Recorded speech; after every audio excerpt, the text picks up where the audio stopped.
This show is sponsored by idealworkspace.com, which promotes a healthier way of working through their adjustable standing desk. Check out their latest smart adjustable standing desk at altizen.com, ALTIZEN.com.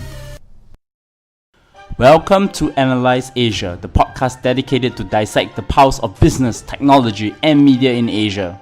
In this episode, I speak to Matthew Brennan on Toutiao, one of the new emerging mobile apps focused on AI and their applications in news and information. We discuss the chronology behind Toutiao's rise among the second wave of technology giants in China and how their surprise rise has no influence from the BAT in China. Hi, Matthew. Hi, Bernard. How are you doing? Yeah, doing great, mate. How are you doing? I'm good in Singapore. You're now in Shanghai, right? I'm in Shanghai today, yeah. Yes, I'm talking to Matthew Brennan, co-founder of ChinaChannel.co. And interestingly, I think recently you have done an article with Tech in Asia, like a Q&A. And I think now they call you the WeChat expert in China. Yeah, I guess so. WeChat's, what I'm known for, but I think there's a lot of interesting stuff going on in China tech scene. So WeChat's definitely the poster child, and it's the one I'm known for. But there's a lot going on. I think today we're going to cover an interesting part of that ecosystem, right? That's right. But before that, I wanted to just ask you, since our last conversation, what have you been up to? Oh, a few things. I've been down in Shenzhen doing stuff. Like last week, I was at Tencent headquarters doing some presentations for groups coming in. I'm seeing a real big spike in executive teams wanting to come into China now and do these tours because everybody's looking at China now. And there's people are starting to wake up about what's going on here. And these companies are starting to go global. So getting a lot of inquiries for that and for speaking at sort of different events around this topic. So that's really nice. I really enjoy doing that. So I've been pretty busy doing, talks and sessions with different groups. We have spoken so many times that yet in person we haven't met each other before. And I thought that actually today also being a comment is that a lot of my audience have actually wrote in and said that 2 episodes you did on WeChat has been a great one. And there is a lot of reviews about how you actually explain the ecosystem. But today, the main subject of the day is to talk about another company probably not many people know about. It's called Toutiao. And I think in China, people talk about the BAT, but there is also the second wave called TMD, which is Toutiao, Meituan Dianping, which is one company, and Didi. To start off with, we're going to start with TMD's T, which is 今日头条, a mobile web app that actually recommends personalized information to users based on AI. As of January 2017, they have 700 million users, which is twice the population of the US, and 175 million monthly active users. From what we found in information that's public, they have about over 78 million people use Toutiao for an average time of 76 minutes on a daily basis, resulting in 1.3 billion articles read every day. I mean, this is China scale for us. So to start off with, I want to get your senses. Can you discuss the vision and mission of Toutiao, as in how we should understand this company? Right. Toutiao on the record saying, that they're a technology company and they're powered by big data and AI. They strive to be this information platform, as it were, where the newsfeed or the information that you're receiving is very, very personalized. No 2 users should have exactly the same experience of Toutiao. They're a neutral platform. They're, providing news to people based on what they're interested in, but they don't actually create the news themselves. Okay, they're just a platform. They're just a middleman matching content creators and people reading or watching content. But they're very, very AI driven.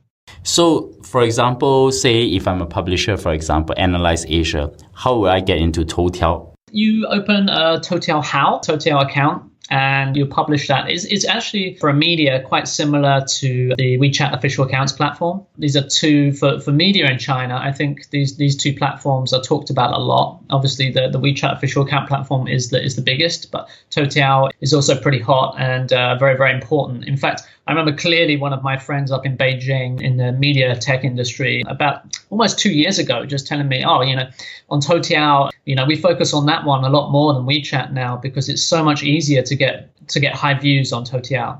it's the two systems there are quite well used. So one thing I do know is that Jinri Toutiao is very similar to an app in Japan called Smart News. Some of the analogous apps that we can think about will be something like an Apple News app, etc. But I want to know a little bit about the history of this company. Can you describe the chronology of how Toutiao rise to dominance in China? Yeah, sure. So Toutiao started off in 2012, quite early to the scene in mobile in China, and they're founded by Zheng Yimin. He's a former software engineer.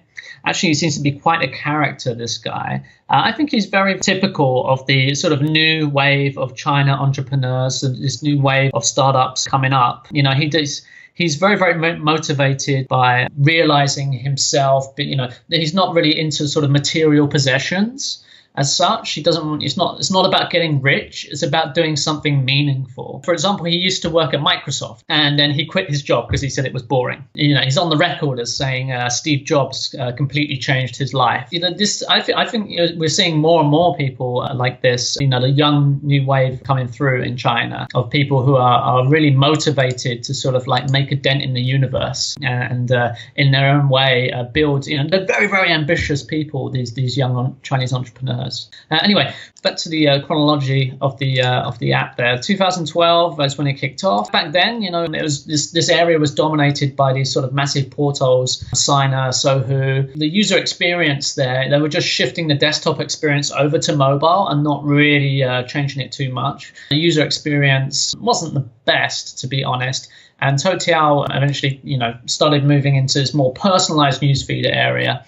And that's when I think things took off. There's sort of Toutiao House, which we mentioned earlier, the Toutiao accounts. That platform started in 2013. So that's when media organizations can start their own accounts there. That's actually the same year that the WeChat official accounts platform opened up. So back then was when the gates opened on this stuff. In 2015, they started doing video. And of course, video now, short video in particular, is absolutely massive. We're seeing really, really high growth in the Chinese market, especially as bandwidth becomes cheaper and cheaper. Increasing number of people move onto 4G networks. And especially lower tier cities, people really like video content, short video content. By 2016, now, they've got some statistics like 350,000 individuals or organizations have these Toutiao accounts. If you compare that to WeChat, okay, it seems quite small. WeChat official accounts have like millions. They have, by current estimations, somewhere between 14 to 20 million WeChat official accounts. But still, compared to, obviously that it's a little bit unfair to compare to WeChat because it really just is it's just way, way bigger than the other platforms. But, there's a very, very big ecosystem built up around Toutiao. In 2016, they started launching new features like Q&A, and their daily active users saw a big rise. They're going up to something like 78 million daily active users. I think we'll talk about about user habits a little bit later on.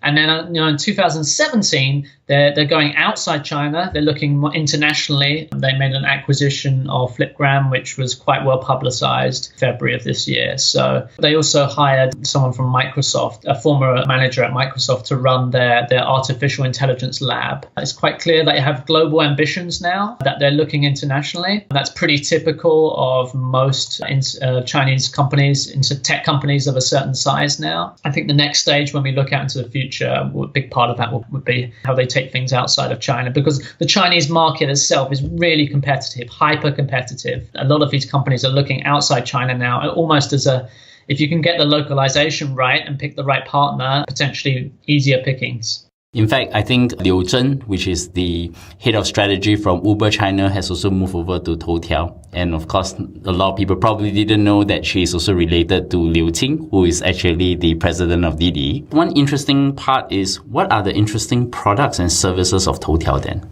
Well, I kind of touched upon one just there, really, with the Q&A. I think that's quite interesting. So we have sort of Q&A platforms, Quora and things like that. They've been around for a while. And Fenda is another great example in this area in China innovating on that sort of theme of answering questions, a Q&A platform.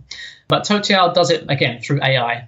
Right? So their advantage is that they're going to match people on asking questions with those who are able to answer the questions, and they're matching that with all the data that they have about your reading habits, how long you spend on pages, what you're clicking on, what you're commenting on. They keep all of this, and then they're able to match people who need help, people answering and asking questions. So I think that's pretty interesting, because essentially, they are at their core an AI company. Another interesting thing they did was they have this artificial intelligence reporter called Xiaoming, can generate news stories, for example, on sports, on soccer games. So it's a completely, it's an artificial intelligence that can basically replace the role of a journalist or a reporter for certain verticals, certain sort of set areas, such as like sports reports, which could be more easier than other areas to do this. But that's super interesting when you think about it, that perhaps in the future, there's all this talk of AI, there's all this talk of massive disruption in this area, bringing a lot of people going to lose their jobs in the future, potentially. So, and when we look at the media area, I think Toutiao is at the cutting edge here of what AI can do in this area. It's really interesting that when I first read Chinese books, Xiaoming is actually the common name of characters that people actually use to talk about like some hypothetical characters to understand things. So it's quite an interesting way of thinking about that. I think it's Xiaoming is one of those like children's textbooks, I think, for learning English. That's right. How about, for example, when you go to the app? Because I actually tried the app. It's pretty interesting because I was trying to look for headlines and then I look at the information. It seems to be very personalized. You can also add your own media sources as well, right? To put in so that you can try to give you the kind of news that you're interested. Like, for example, I would be more interested in what Caijing, which is the largest financial news in China. And then I could also look at technology news as well. Does it also work with, for example, with the other major platforms? For example, I know I connected my Toutiao account with my WeChat account as well. Is it the same with in China? So you're using WeChat login, right? That's right. It's pretty universal now, like QQ login. It's kind of outside China, we use Facebook login or Twitter login, right? So it's just exactly the same thing. It's just a quick way to do that. I don't think the accounts are linked much beyond like sharing your profile information. Yeah, I'm actually looking at the app right now. I've got it open. So it's a very, very sort of like video-orientated newsfeed now as well. And yeah, you can subscribe to channels. I'm subscribed to a couple of Tencent ones, for example, and that will dictate what you see. But like I said at the beginning, this news feed is incredibly personalized. It's no two people will see it exactly the same. Here lies the interesting point. What are the user behavior for Toutiao like? I know you have some interesting thoughts on that. Yeah, user behavior. What's good about this is in Toutiao, what's interesting is just the amount of time that people are spending in this app is quite impressive. It's something like 76 minutes per day is the average for the users. Back in 2015, that number was something like 53 minutes. So that's a lot. That's an incredible amount of time. I think that's second only to WeChat in terms of time spent in the app. I mean, obviously, there's different. You get Quest Mobile, you get Analysis. There's a couple of guys who estimate this, and they all come up with slightly different stats. But by any measure, it's an incredible amount of time. Chinese users, are well known for spending a lot of time reading on mobile devices. So there's a couple of reasons, that are pushing this. China's mobile first, perhaps it's mobile only. For many people, Chinese are voracious consumers of content, but there's been this conflict recently. There's an increasing trend between this sort of mass information coming out. There's just so many sources of information. There's so many content producers. Now people are in a situation where they need this to be curated. They need apps like Toutiao to have a system, which for them is the algorithm, to bring them only the content, the best quality content that they want based on their preferences. So that's why I think that's the core reason why Toutiao has been able to get a lot of traction in this area, is that it's able to do that better. It has a massive content ecosystem, got lots and lots of partners, and it's able to give the users the high quality information that they want without them having to go around and fish it out. Now, it's a quite different experience from on WeChat right now on the official accounts platform. The only way that content is curated would be from the Moments newsfeed, or from WeChat groups where your friends are sharing that confirmation with you. So that's a very organic system, which is quite different from using an AI. So these are two competing. I think this is what's so interesting about this area, is that Toutiao is really pushing what's possible with AI in this area. So how do they generate revenue or monetize their activities then? Yeah, so actually it's pretty similar to Facebook, it seems. The revenue is coming from advertising. Nearly all their revenue is coming from advertising. So the company said it had earned 6 billion RMB last year from in-app advertisements. Actually, compared to the number of users, that's pretty small. That's pretty in terms of like ARPU. But they have goals to increase that up to $10 billion by 2020. I think it's one of their stated goals on the record. An interesting thing also is that they work together with JD. Actually, there's a little bit of e-commerce going on there as well. Users can buy products through the app. Sounds a bit surprising, perhaps, for users outside China, people listening. But, it's actually... It's in China, almost every app has some form of e-commerce going on somehow, because this is how it works in China. The apps sort of sprawl out into all these sort of different areas. So it's kind of unsurprising that they have that in there, actually. How does Toutiao differ from other big news and media platforms in China? I mean, we talk about WeChat's official accounts ecosystem. Other than just the AI part, do they also have other ways of actually acquiring their users? And also the way they actually collect the curated news sources as well? Yeah, I think I just made the main point, I guess, of the difference here. There's two very, very different ways that these platforms are working in terms of the discovery mechanism for users to find the high quality content. It's interesting that a lot of people actually criticize the AI way of doing things. They'll say like, well, that's just reinforcing, if you find information that's a little bit subjective and now you're reading it and it's pushing you in one direction, the algorithm will just keep feeding you that information. It's not giving you sort of a wider source. If you start reading one type of information or one source, and it will just keep giving you more of that, which could end up to be a sort of self-fulfilling prophecy almost, in terms of like a loop where you're just getting more and more biased information. I mean, that leads into sort of wider topics about how we consume media online. In the States, for example, there's a whole hoo-ha about fake news and how media is consumed online. I don't want to really go down and start talking about that, but when we're talking about AI here, it does touch upon that area, I think, with what Toutiao is doing.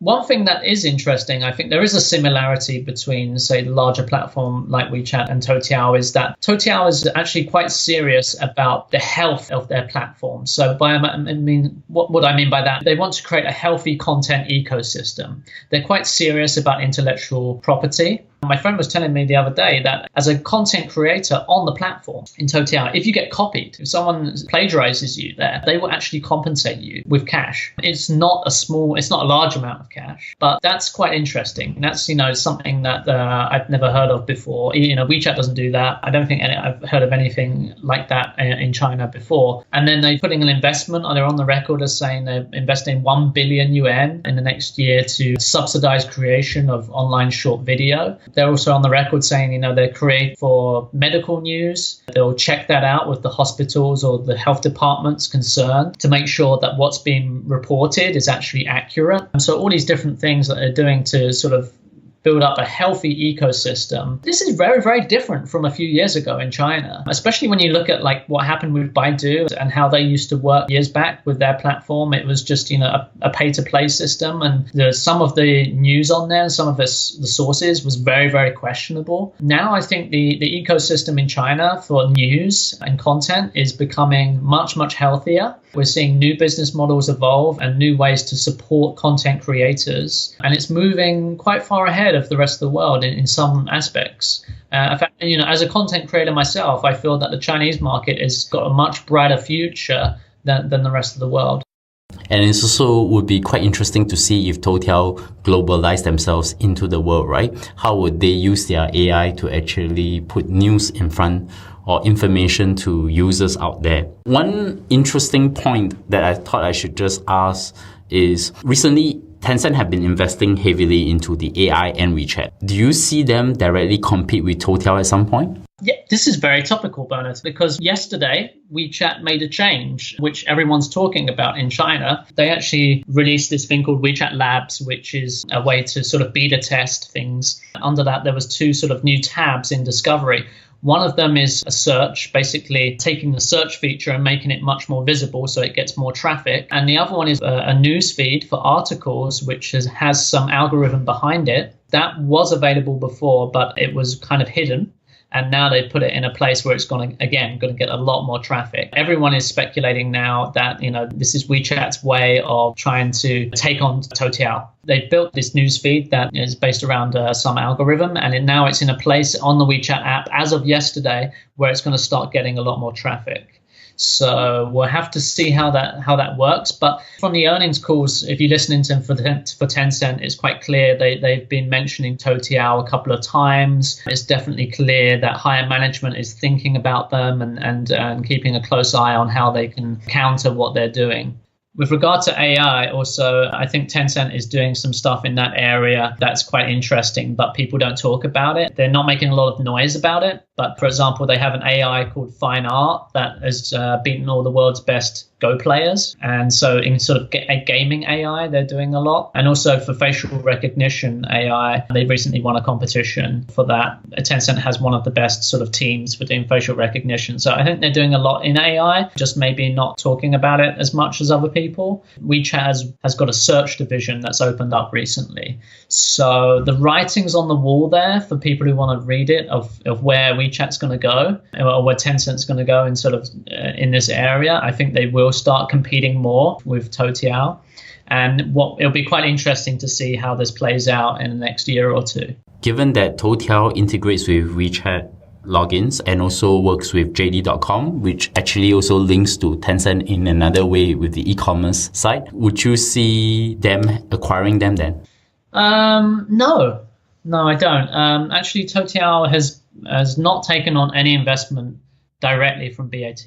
So which comes to my next question then. Who are the investors behind Toutiao then? Yeah, so I think the biggest name on investor from the Chinese side is Weibo. Weibo invested $100 million in Toutiao in 2014. There's some other investors, a famous Russian billionaire, Yuri Milner. We've got Sequoia Capital as well have invested. But it's not so much who's invested in them, it's who hasn't invested in them. That's more interesting, I think. And of course, that is BAT. They're quite separate from BAT, Toutiao, which is actually very, very difficult to do in China. This is probably the most first counterexample I have outside of the BAT ecosystem, because almost every major company is linked to the BAT in terms of investment as well. Exactly. So I think that's what makes this case study so interesting. They've kind of avoided that. They're doing their own thing. Okay, they've got cooperations with JD. Weibo is also in the sort of Alibaba camp to a certain degree. They have links up with a strong connection with Taobao. Kind is a little bit on that side, but not really. Yeah, they've so far avoided this. I think if they'd wanted to have sided with someone, they probably would have done it by now, is my guess. You think that eventually they will crawl into the BAT world because they are focused on information? It looks like there is a chance of them even displacing with Baidu, given that Baidu is also heavily focused in search and AI as well. That's true. Well, I have to see. I don't know. At the moment, I wouldn't want to comment. I don't have enough info. But it's a quite unique situation. I'm not going to ask you to take a crystal ball and guess where they're going in the next 10 years. But I just want to know, where do you see Toutiao's focus be in the next 12 months then? Definitely, I would be surprised if they don't make more expansion and investment internationally. That's a pretty clear trend because for them, like I say, it goes back to the point I made earlier of China being hyper competitive. The ecosystem on mobile is increasingly getting strangled by Tencent and Alibaba. They're not aligned with either of those guys. What they're doing will work globally. I think if they find the right partners, yeah, I'd be surprised if they don't make some moves there. I think they probably should look at diversifying their business revenue model. Right now, it's all based on advertisement, but how they actually go about doing that, I'm not so sure right now. Like you say, they're being called the next BAT, along with Meituan and Didi. So they've got a bright future, and we'll have to see how it goes. It's always fun to talk to you, Matthew, because there's so many possibilities that we don't actually see. We looked at the West usually just talk about WeChat and WeChat alone, or maybe just Taobao alone. But the fascination of, the other major players in the Chinese ecosystem is not really that fleshed out. So I would definitely want to talk to you on the other interesting companies or interesting trends that are going on in China, but we obviously have to talk another day. So help my audience. How do they find you? Oh, sure, Bernard. You can go to ChinaChannel.co. That's my website. Check me out on LinkedIn. I'm pretty active on LinkedIn and Twitter as well. I also want to help you to plug. You recently did a podcast with John Ardman from TechNode, which is called Tech Talk, right? Oh, yeah, of course. How could I forget? Yeah, China Tech Talk. So we've got a new podcast together, my company, China Channel, together with TechNode. And so TechNode are the sort of China partners for TechCrunch. And so we're doing this podcast that's focused solely on the China tech scene. And it's going well so far. Last week we had Mobike on the podcast, and that was really, really interesting to get firsthand their view on the China bike sharing phenomenon. And we've got plenty more interesting guests lined up. So yeah, check that out if you're interested in China tech. You can find me at bleongcw@bernardleong.com. Subscribe to us on Analyze Asia, ANALYSE Asia. Find us on iTunes, Stitcher, SoundCloud, Acast, and of course TuneIn and Google Play in the US market. Tweet to me, recommend us on Overcast, or give us a 5-star or comments on iTunes. And of course, drop me your feedback. Once again, Matthew, thank you for coming on the show. Thank you, Bernard.